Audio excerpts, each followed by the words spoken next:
بزرگترین خلافی که چی بوده؟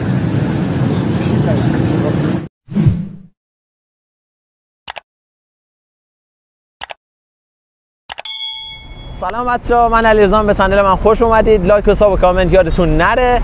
چالش امروز ما اینه که بریم از بقیه بپرسیم بزرگترین خلافی کردن چی بوده. بریم که بپرسیم. سلام داداش، بزرگترین خلافی کردین چی بوده؟ والا بزرگترین خلاف دردسر نشه فقط نه نمیشه. رفتیم شمال حقیقتش با دوستا، بعد پول گلابی برده بودیم یادم میاد. زیاد بود. آره رفتیم، حالا اگه بخوام جزئیاتشو بگم اینجوری بود که رفتیم خرید کنیم. یه بساطی بودش اونجا، این بساطیه به صورت مثلا بازاروارا. ما رفتیم اونجا گفتیم آقا این چند اون چند، طرف و شوق گفت اینا خریدارن دیگه بهشون باشن.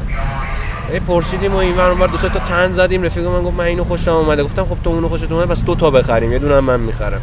آقا خلاصه موقع رفتن طرف گفت خب عجب مشتری میخواد کلا 2 3 تا دست لباس بخره و اینا.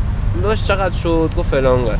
ما پول گلابی شمردیم دادیم دستش تا به خودش بیاد. ما سوار ماشین شدیم رفتیم. میگه اینم بنده خدا ما رو ببخش.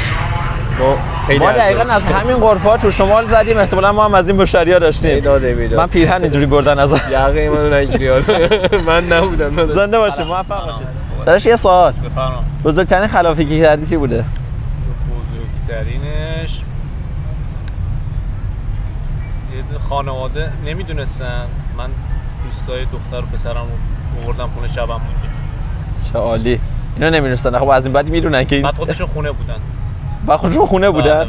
بعد چی شد؟ داستان چه غم‌انگیز شد؟ نه هیچکی نفهمید. خیلی ممنون، ان شاءالله موفق باشید. خلافی کردن چی بوده؟ جواب داده.